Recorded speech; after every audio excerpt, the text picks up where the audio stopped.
The fire started with a scream I still hear every time I close my eyes. New Year's Eve. Fireworks exploding in the sky.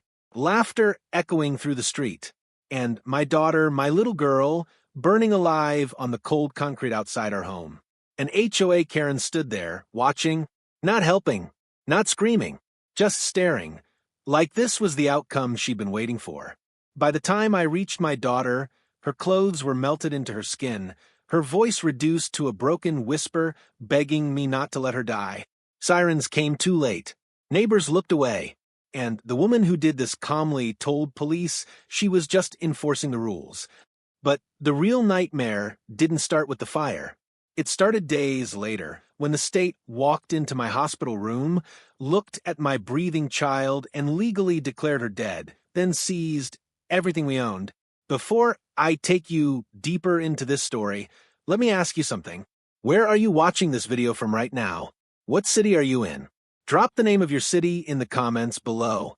I read every single one, and it reminds me that stories like this don't belong to just one neighborhood. They can happen anywhere.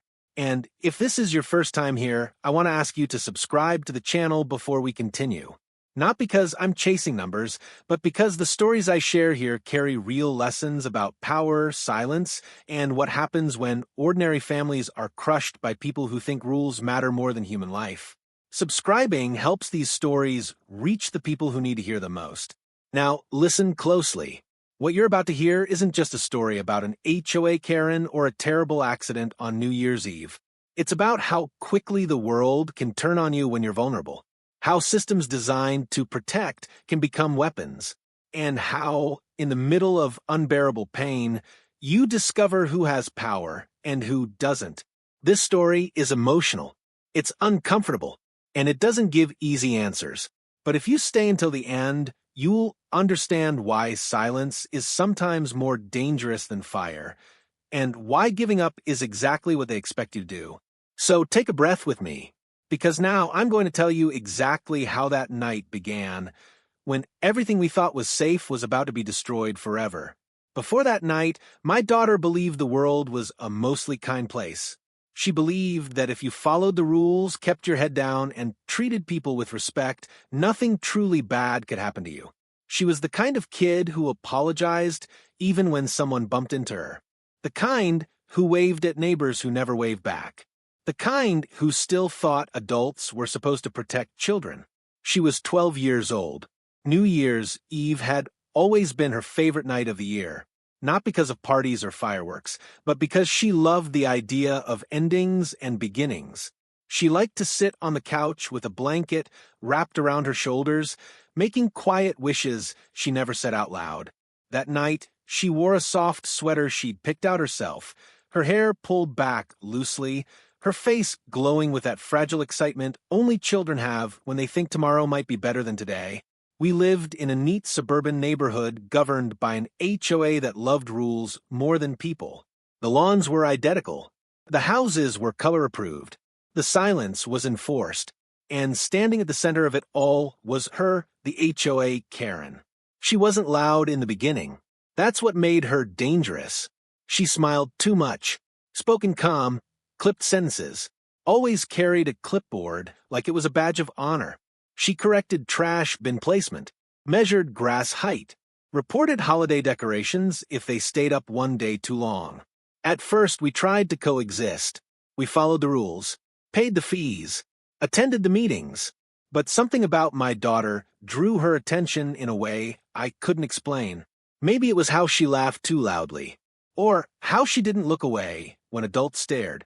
Or maybe Karen simply needed someone smaller to feel powerful over. It started with warnings. Your daughter shouldn't be playing outside after sunset. She's riding her bike in a restricted area. That sweater violates the neighborhood dress standards during community events. I laughed the first time. Thought it was a joke. My daughter didn't. She began asking me if she was doing something wrong every time she stepped outside. She started checking windows before leaving the house. Her joy slowly folded inward, like paper creased too many times. On New Year's Eve, the neighborhood was unusually alive. Fireworks popped in the distance. Music drifted faintly from houses where people were pretending to celebrate. The cold air smelled like smoke and excitement. My daughter begged to step outside just before midnight to watch the sky light up. I hesitated. Something in my chest felt tight, like a warning I couldn't put into words. But I didn't want to raise a child who lived in fear of imaginary threats. So I nodded. I told her to stay close, to be careful, to come right back inside after. She smiled. That smile still haunts me. I stayed inside, watching the clock, counting down with a half-hearted cheer as the television played images of strangers kissing at midnight. Outside, the neighborhood crackled with distant explosions of color. Then I heard her scream. It wasn't loud at first. It was sharp, panicked, the kind of sound that doesn't belong in celebration. My body moved before my mind could catch up. I ran to the door, my heart already pounding like it knew something terrible had happened. The moment I stepped outside, the world stopped making sense. My daughter was on the ground. Fire clung to her clothes like it had found a home. Orange and blue flames crawled across fabric and skin. The smell hit me next, burning plastic, burning hair, burning flesh. Her screams were no longer words, just raw sound torn from somewhere deep inside her. I ran. I don't remember screaming her name, but my throat burned afterward. So I must have. I dropped to my knees, trying to smother the flames with my hands, my jacket, anything. My hands blistered instantly, but I didn't feel it. All I could see was her face, twisted in pain, eyes wide, searching for mine like I could somehow undo what was happening just by looking at her. And then I saw Karen. She stood a few steps away, perfectly still. No phone in her hand. No attempt to help. Just watching. The fire reflected in her eyes, calm and steady, like she was observing a controlled burn instead of a child on fire. Why didn't you help? I screamed at her. She didn't answer. Neighbors peeked through curtains. Some stepped onto porches. No one moved closer. No one dared cross the invisible line between rules and humanity. Someone finally called 911. It felt like hours before the sirens arrived, though it was probably minutes. My daughter's voice faded into weak sobs. She clutched my arm and whispered words I'll never forget. "Daddy, please don't let me die." I promised her she wouldn't. I promised with a certainty I didn't feel, because parents are supposed to lie when the truth would destroy a child. The ambulance lights painted the street red and blue. Paramedics moved fast, their faces tightening when they saw the extent of her burns. They loaded her onto a stretcher, wrapped her in sterile sheets, oxygen mask fogging with every shallow breath. As they pulled away, I looked back one last time. Karen was already walking back toward her house, clipboard tucked under her arm, heels clicking against the pavement like the night had gone exactly according to plan. I didn't know it then, but that fire was only the beginning.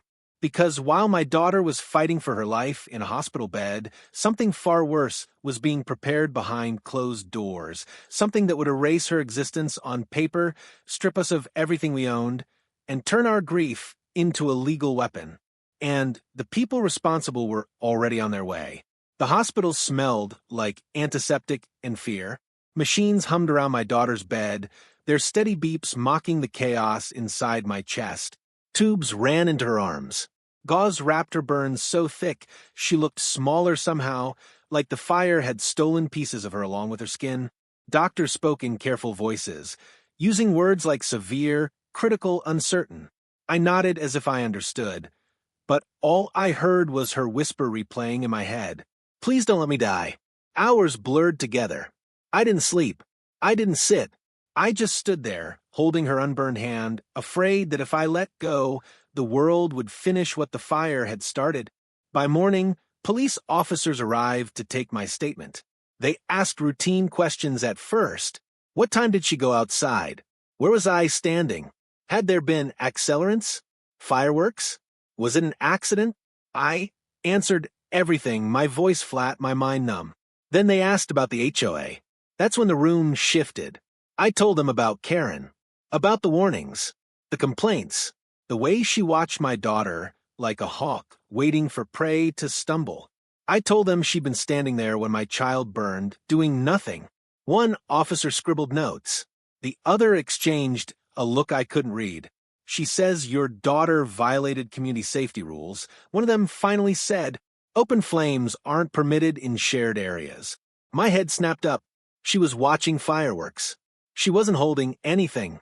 The officer shrugged slightly. We'll look into it. But something in his tone told me he already knew which direction this was going. By the second day, Karen's story had solidified. She claimed my daughter was playing with illegal fireworks, claimed she'd warned us multiple times, claimed she was afraid to intervene because she didn't want to get involved in a potentially dangerous situation. Her words were polished, practiced, written down by a lawyer before they ever left her mouth. And the HOA backed her. They produced incident reports, some dated weeks earlier, listing my daughter as a repeat violator. Curfew violations, noise complaints, safety concerns, all nonsense, all unchallenged, all stamped with official-looking letterheads. I watched the system accept them like gospel. When I went home to grab clothes and documents, the house felt hostile. Notices were taped to our door. Red stickers, official language threatening fines, penalties, temporary restrictions. Neighbors avoided eye contact. One woman whispered, "I'm sorry," but didn't stop walking. Karen's obsession hadn't ended with the fire. It had just been validated. She began showing up everywhere. At the hospital, pretending to be concerned. At city offices, filing follow-up reports. At HOA meetings, telling our story for us, painting my daughter as reckless, us as negligent parents. I overheard her once in a hallway, laughing softly as she spoke to someone on the phone. I warned them, she said, you can't ignore the rules and expect nothing to happen. That was when I realized something chilling. To her, this wasn't a tragedy. It was proof she'd been right. The pressure started building fast. Child Protective Services requested interviews.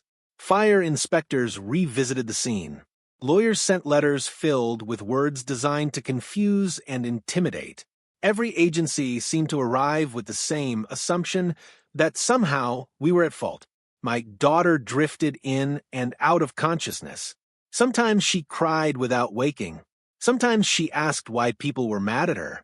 I didn't know how to answer without breaking her heart completely. I didn't do anything wrong, she whispered once, eyes glassy with painkillers. I know, I said, my voice cracking. I know. But knowing didn't change what was happening outside that hospital room. Karen escalated. She filed an emergency petition with the HOA, claiming our presence posed a community risk. She argued that our situation attracted unwanted attention and lowered property values. She pushed for temporary removal orders, restrictions, oversight, and somehow it worked. I was summoned to a meeting I didn't know I could refuse. Men in suits, women with tablets, calm voices, smiles that never reached their eyes. They spoke about liability and precedent, about how unfortunate incidents required swift action. When I asked why Karen wasn't being investigated, one man adjusted his tie and said, "There's no evidence of wrongdoing." I wanted to scream. I wanted to drag them to my daughter's bedside and show them what wrongdoing looked like. I wanted them to smell burned flesh and hear broken sobs and feel the weight of a child's body going limp in their arms. Instead, I sat there nodding because that's what powerless people are trained to do. Karen attended that meeting too. She didn't look at me.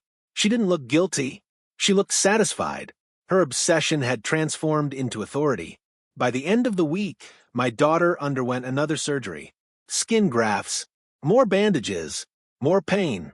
I signed consent forms with shaking hands, wondering how many signatures it took to erase a life. Then, on the 7th day, after the fire, something changed. A doctor pulled me aside. His face was grave. He spoke slowly, carefully, like every word carried weight. There's been a development, he said. I followed him down a quiet hallway into a small office. 2 unfamiliar people waited inside. Not medical staff, not police. They introduced themselves with titles that didn't make sense yet. State representatives. One of them opened a folder thick, with paperwork. Another asked me to sit. I didn't. What is this about? I demanded. They exchanged a look, then said the words that dropped my stomach into freefall. This concerns your daughter's legal status. I laughed, a short, broken sound. She's right there, I said. She's alive. The woman folded her hands neatly, not according to our records. The room felt suddenly too small. Karen's obsession hadn't just turned violent. It had reached the state, and whatever they were about to tell me next would be worse than the fire itself. The woman's words didn't land all at once. They came in pieces, sharp and disorienting, like shrapnel tearing through my chest. Not according to our records. I stared at her, waiting for the punchline. Waiting for someone to say this was a mistake, a clerical error, a bad joke, but no one smiled. No one moved to correct her. My daughter is breathing, I said slowly, each word trembling. She has a pulse. She cried this morning. The man beside her flipped open the folder and began reading aloud like he was reciting a grocery list. Severe burns, extensive tissue damage, life-threatening trauma, emergency classification, prognosis uncertain. Then the sentence that made my ears ring. In cases of catastrophic injury with no reasonable expectation of recovery, the state may issue a provisional declaration of death for administrative purposes. Administrative purposes. I lunged forward, slamming my hands on the table. You don't get to bury my child with paperwork. Security shifted near the door. The woman's voice stayed calm. Practiced. This is not a burial. It's a designation. I didn't hear the rest. My vision tunneled. All I could think about was the fire again, the way it roared, the way my daughter's screams tore through the night. I remembered how helpless I felt watching the flames climb her clothes, how my hands shook as I tried to put them out. And now they were telling me the fire had won. They explained that the designation allowed agencies to move quickly. Insurance, liability, custody considerations, asset protection for the community. Every sentence made my skin crawl. I bolted from the room and ran. Down the hall, past nurses, past strangers who stared at me like I was already grieving something irreversible. I burst into my daughter's room, breathless, desperate. She lay there, pale and wrapped in white, machines doing the work her body struggled to do on its own.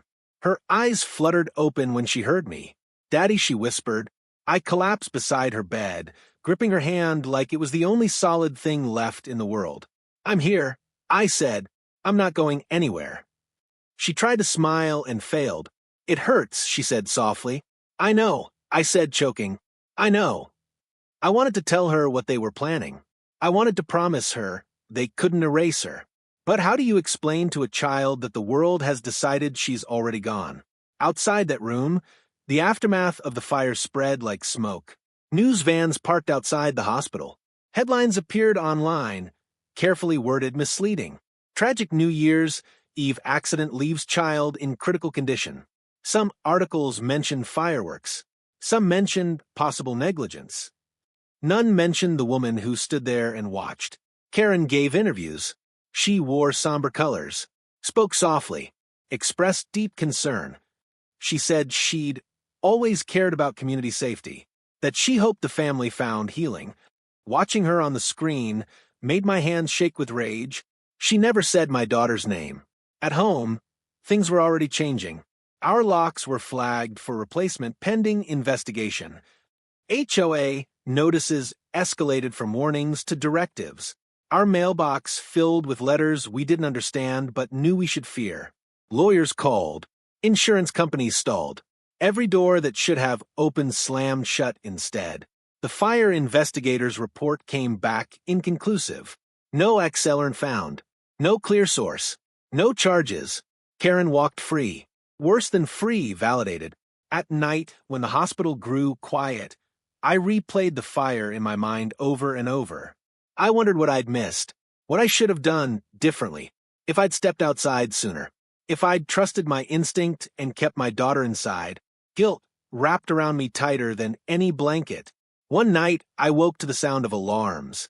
Nurses rushed in. Doctors followed. My daughter's heart rate spiked, then dipped. Her body fought in a way that terrified me. I was pushed aside, forced to watch as professionals worked to keep her alive. And she did live. She survived the night. She survived the next one, too. But every survival felt temporary now, like it was happening in defiance of a system that had already decided her fate. 2 days later, I received official notice. Not in person. Not with compassion. An email. It informed me that my daughter's provisional death certificate had been issued, that certain benefits and protections would be activated, that further instructions would follow. I read it 3 times before the words made sense. They had killed her on paper. I marched into the hospital administration office, email printed and shaking in my hand. I demanded answers. I demanded reversals. I demanded humanity. What I got were shrugs and quiet voices. This is beyond our control. Procedures must be followed. You should speak to legal counsel. Meanwhile, Karen filed another report. She claimed our emotional state made us unfit to cooperate. She suggested the state appoint oversight for the child's best interests. She framed herself as a concerned citizen trying to help a broken family. Her obsession had mutated into something monstrous. One afternoon, as I sat beside my daughter reading to her, a nurse hesitated at the door. "There are some people here to see you," she said gently. I looked up, expecting lawyers or reporters. Instead, I saw them. 2 state officials, the same faces from before. This time, they were accompanied by a uniformed officer. My daughter squeezed my hand. "Am I in trouble?" she asked weakly. "No," I said quickly, forcing a smile. "You're safe." But the lie tasted bitter. They didn't enter the room. They stood just outside, like crossing that threshold might acknowledge something they were trying to deny. "We need to discuss next steps," the man said. "What steps?" I snapped. "She's alive." "For now," he replied almost under his breath. That was when I understood. The fire had burned her body. But the aftermath, the paperwork, the silence, the rules, was designed to finish the job. And the worst part? They weren't done yet, because declaring her legally dead was only the first move. What came next would take our home, our savings, our memories, everything we built, under the cold excuse of law and order. And there would be nothing accidental about it. They came early the next morning, not with sirens, not with urgency, but with folders tucked under their arms and expressions that suggested this was just another task on a long list. The kind of faces people wear when they believe paperwork matters more than pain. I was sitting beside my daughter's bed when the nurse told me I needed to step outside. My daughter was asleep, her chest rising and falling in shallow, uneven breaths. I hesitated, afraid that the moment I left the room, something irreversible would happen. "I'll be right back," I whispered to her anyway. The hallway felt colder than usual. The fluorescent lights hummed overhead, harsh and unforgiving. The same 2 state representatives waited for me, joined by a third person, a woman with a tablet and a thin smile that never changed. "We finalized the determination," the man said without preamble. I stared at him. "Determination of what?" He cleared his throat. "Your daughter's legal status." My heart started pounding so hard I could hear it in my ears. "She's alive," I said again, louder this time. "You've seen her. Everyone here has." The woman with the tablet nodded politely. "Physically, yes, but legally, the state has determined that your daughter meets the criteria for a declaration of death." The words felt unreal, like a language I didn't speak. "You don't get to decide that," I said. "Doctors decide that. God decides that." The man opened his folder and turned it toward me. "Forms, signatures, official seals. This decision is based on medical projections, liability assessments, and community safety considerations." Community safety. I laughed, a hollow, broken sound that echoed down the hallway. "So, because it's inconvenient for you that she survived, you're erasing her?" No one answered. They explained that the declaration was provisional, a word they leaned on heavily, as if it made everything acceptable. Provisional death certificate. Provisional transfer of responsibility. Provisional suspension of parental authority. Each phrase landed like a blow. You're saying I'm not her parent anymore? I asked, my voice shaking. The woman hesitated.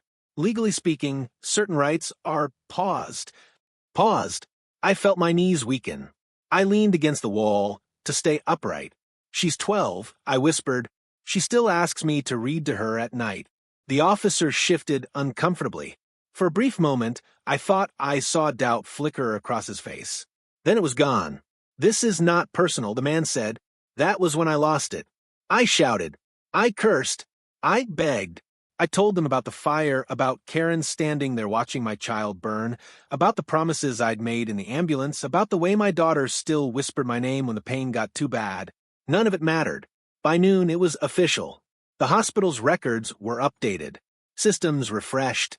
My daughter's name appeared with a small, devastating label beside it. Deceased provisional. I wasn't allowed to see the document at first. When I finally did, it felt like staring at my own execution notice. Her name, her date of birth, a date of death that made no sense. Today, I ran back to her room, my chest tight with panic. I half expected her bed to be empty, her body already taken away. She was still there, still breathing, still warm. Daddy, she asked when she saw my face. Why are you crying? I dropped to my knees beside her bed and buried my face in the sheets. I didn't trust myself to speak. How do you tell a child the world has decided she doesn't exist? Over the next hours, the consequences unfolded quickly. Her insurance coverage was suspended pending review. Certain treatments were delayed because authorization had to be re-evaluated. Doctors spoke more cautiously, like they were afraid to commit to a future that paperwork had already erased. I overheard one nurse whisper to another, I've never seen this before. Neither had I. That afternoon, I was escorted to a small office where another stack of documents waited. They explained that because my daughter was legally deceased, certain assets tied to her care and my guardianship were subject to state control. Assets! I repeated. She's a child. Your household, the woman clarified. Your accounts. Anything connected to liability or potential claims. The room spun. This is about money, I said. This is about protecting yourselves. No one denied it. Outside the hospital, the story had already shifted. Headlines changed tone. State steps in after tragic incident. Authorities act to prevent further harm. Online comments were cruel. People speculated, blamed us, asked why a child was outside at night. Why parents weren't watching more closely. Karen's narrative had taken root. She posted a statement through the HOA expressing regret while emphasizing the importance of rules and accountability. Her name was everywhere. Mine was nowhere. That night, I wasn't allowed to stay past visiting hours. I argued. I pleaded. I pointed at the machines keeping my daughter alive and asked who would sit with her if I left.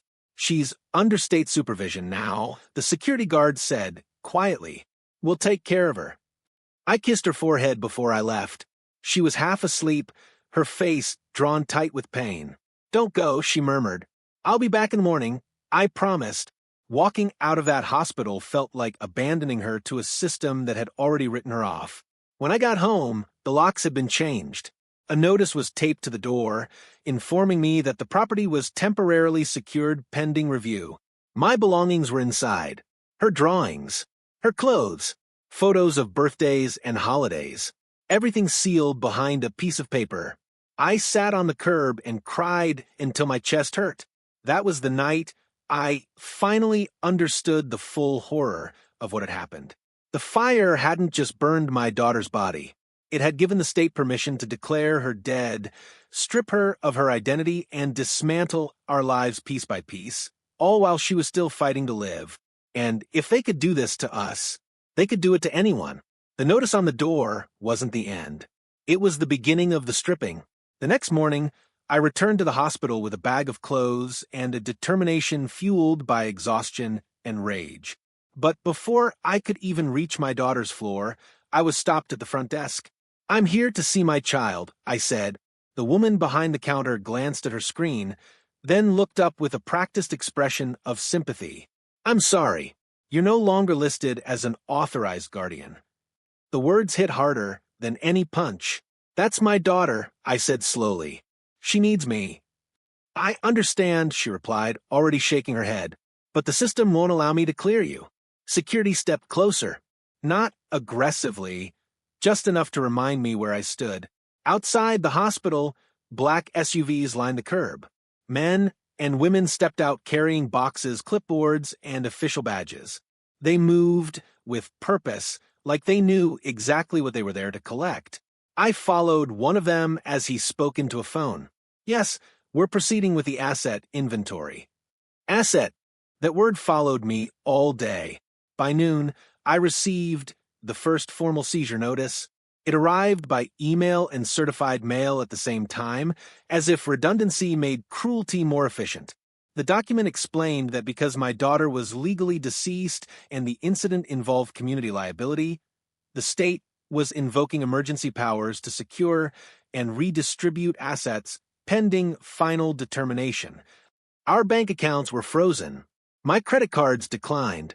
Even the small savings account I'd started for her, birthday money, allowance, little notes written on deposit slips, was locked. I called the number listed on the notice. After 40 minutes on hold, a calm voice explained that this was standard procedure. Standard for what? I demanded. My child is alive. That's not the designation we're working under, she replied. At home, things escalated fast. State agents entered the house with HOA representatives present. Karen was there too, standing on the sidewalk, arms crossed, watching. She wore a coat that looked too clean for the situation, her face carefully arranged into concern. They cataloged everything: furniture, electronics, personal items. They photographed her room, her bed, her stuffed animals, the drawings taped to the wall. One agent paused over a picture she'd drawn of our family holding hands beneath fireworks. He hesitated, then snapped the photo anyway. I wasn't allowed inside while they worked. I stood on the lawn, hands shaking as strangers dismantled my life piece by piece. When I tried to intervene, an officer blocked my path. "You'll receive a list of retained items," he said. "Retained?" I echoed. "Non-essential belongings," he clarified. Karen stepped closer. "This wouldn't have happened if you'd followed the rules," she said quietly, like she was offering advice instead of twisting the knife. I stared at her. "You watched her burn." She met my eyes for the first time since the fire. There was no remorse there, only certainty. "I warned you," she replied. By evening, our home was sealed, utilities suspended, notices posted. Everything we owned, everything my daughter had ever touched, was now evidence, liability, property of the state. I slept in my car that night. The cold crept in through the windows, but I barely felt it. My mind replayed the sound of drawers being emptied, boxes being taped shut, doors locking behind me. The next day, lawyers began calling. Not to help, to inform. They explained that challenging the state's actions would be expensive, complicated, slow. They spoke about jurisdiction and precedent and advised me to manage expectations. One even suggested I accept a settlement. A settlement for what? I asked bitterly. For closure, he said. Closure. As if you could close a chapter while the main character was still breathing. Meanwhile, Karen's influence spread. She petitioned the HOA to permanently remove our family from the community. She argued that the incident had destabilized neighborhood harmony. The board agreed unanimously. Our name was erased from HOA records. Our address reassigned. It was like we'd never lived there at all. At the hospital, my access grew more limited by the day. I could see my daughter only during supervised hours. Conversations were monitored. Gifts were screened. I felt like a criminal visiting a witness instead of a parent comforting a child. "Why can't you stay?" she asked one afternoon, her voice weak, but clear. I searched for a lie that wouldn't break her. "They have rules," I said finally. She frowned. "Rules shouldn't take parents away." I nodded, unable to speak. That night, I sat in my car again, scrolling through old photos on my phone. Birthdays, first days of school, New Year's Eves before this one, when fireworks meant hope instead of horror. I realized something then. This wasn't about justice. It wasn't even about liability. It was about control. The state needed a clean narrative. The HOA needed a scapegoat. Karen needed to be right. And the easiest way to achieve all of that was to erase a child and dismantle a family. But there was one thing they hadn't counted on. They assumed I would break. They assumed I would disappear quietly, like they'd erase me on paper. They were wrong, because buried beneath the shock and grief was something else, something that refused to die. And in the shadows of all that stolen property and frozen accounts, a truth was waiting to surface. A truth Karen never imagined would come back to haunt her. The truth didn't arrive like a miracle. It crept in slowly, through cracks no one thought to seal. I found it by accident. 3 nights after everything was taken, I sat in my car outside the hospital, scrolling through old emails on my phone, looking for anything that could help me fight back. Receipts, HOA notices, meeting summaries. I was desperate, clinging to scraps of a life that had been dismantled. That's when I saw it. An old HOA email thread from months earlier. Buried beneath reminders about lawn height and trash schedules was a forwarded message Karen had accidentally included. It wasn't meant for residents. It was meant for someone higher up. The subject line made my stomach drop. Risk assessment, Unit 17B, high exposure. Our home. I opened it with shaking hands. The message outlined anticipated liability concerns tied to our property. It referenced a pending insurance dispute, rising premiums, and, most disturbingly, a recommendation to monitor potential incident scenarios that could justify emergency intervention. Emergency intervention. They had anticipated something. As I read further, my breath caught. The message mentioned a clause I didn't recognize, something about accelerated asset recovery under provisional fatality conditions. I reread that sentence over and over. This wasn't random. The fire wasn't just an accident exploited after the fact. It was an opportunity they had been waiting for. My pulse roared in my ears as I scrolled. Karen's name appeared again and again. Her language was clinical, detached. She spoke about my daughter like she was a variable, not a human being. Then I saw the attachment, a surveillance request, footage from the night of the fire. I nearly dropped my phone. The HOA had installed private cameras months earlier, unannounced, hidden under the guise of community safety upgrades. Cameras that covered the common area where my daughter had been standing, cameras Karen had access to. I demanded the footage the next morning. Of course, they denied me.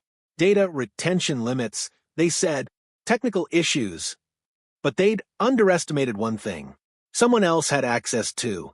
A former HOA board member reached out to me anonymously after seeing my story circulate online. He'd been pushed out months earlier for noncompliance. He sent a single message. I think I can help. Call me. When he showed me the footage, I couldn't breathe. The video was grainy but clear enough. My daughter stood near the sidewalk, hands in her pockets, looking up at the sky. Fireworks exploded above her. She wasn't holding anything. She wasn't doing anything wrong. Then Karen entered the frame. She approached from behind, holding something in her hand, a small container. She stopped just a few feet away. And then, without hesitation, she poured it. The liquid splashed across my daughter's sweater. Seconds later, fire erupted. Karen stepped back. She didn't scream. She didn't help. She watched. The footage ended there. I fell to my knees. Every doubt, every accusation, every whispered would have collapsed into a single horrifying certainty. She had done this. On purpose. The former board member told me Karen had been under pressure. Insurance companies had threatened massive premium hikes. The HOA faced lawsuits from unrelated incidents. They needed a catastrophic event, something that triggered emergency clauses and shifted liability away from the association. They needed a tragedy. They needed a body. And when my daughter survived, the state finished the job on paper. Armed with the footage, I went public. I didn't go to the police first. I didn't go to the HOA. I went to the media. Within hours, the story exploded. Not the sanitized version. Not the one with polite language and blame shifting. The real one. Video clips aired on every major network. Experts dissected the footage frame by frame. Legal analysts questioned how a living child could be declared dead. Commentators demanded accountability. The outrage was immediate. The state scrambled. Officials issued statements claiming procedural misunderstandings. The HOA went silent. Karen disappeared from public view. Then came the arrests. Karen was taken into custody without ceremony. No press conference. No speech. Just handcuffs and a lower head. The same woman who once lectured us about rules now stared at the ground as officers escorted her away. Charges followed quickly: arson, attempted murder, conspiracy, abuse of authority. The provisional death declaration was reversed. Quietly, without apology, I was allowed back into the hospital room that same night. My daughter was awake when I walked in. "Daddy," she said, her voice still weak but steady. "I'm here," I whispered, collapsing beside her. "I'm really here." She squeezed my hand. "They said I wasn't real anymore," she murmured. I swallowed hard. They were wrong. She smiled faintly. "I knew you'd fix it." The state returned what it could. Accounts unfrozen. Property released. Some things were gone forever. Items lost, trust shattered, but our names restored. Our existence acknowledged again. Karen was sentenced months later. No deal. No sympathy. Just consequences. The HOA dissolved under investigation. And my daughter? She lived. Scarred. Changed. Stronger in ways no child should ever have to be. Sometimes she asks why that woman did it. I don't have an answer that makes sense, but I do have a lesson. Rules without humanity become weapons. Systems without accountability become monsters. And silence is what allows evil to dress itself up as order. They tried to erase my child. They failed, because truth has a way of burning brighter than any fire. And once it's exposed, there's no rule, no clipboard, no authority powerful enough to put it out. Before you leave this video, I want you to think about something important. This story isn't just about one HOA Karen, one family, or one terrible night. It's about what happens when power goes unchecked, when rules are enforced without compassion, and when ordinary people stay silent, because it's easier than getting involved. If the story moved you, made you angry, or made you think, don't just scroll away. Share your thoughts in the comments. Tell me where you're watching from, and tell me what you would have done if you were there that night. Your voice matters more than you realize. If you believe families deserve protection, not punishment, if you believe children should never be erased to protect systems or reputations, then make sure you're subscribed to this channel. These stories exist so the truth doesn't disappear. And remember this: silence helps injustice survive. Staying aware, speaking up, and standing together is how we make sure it doesn't happen again.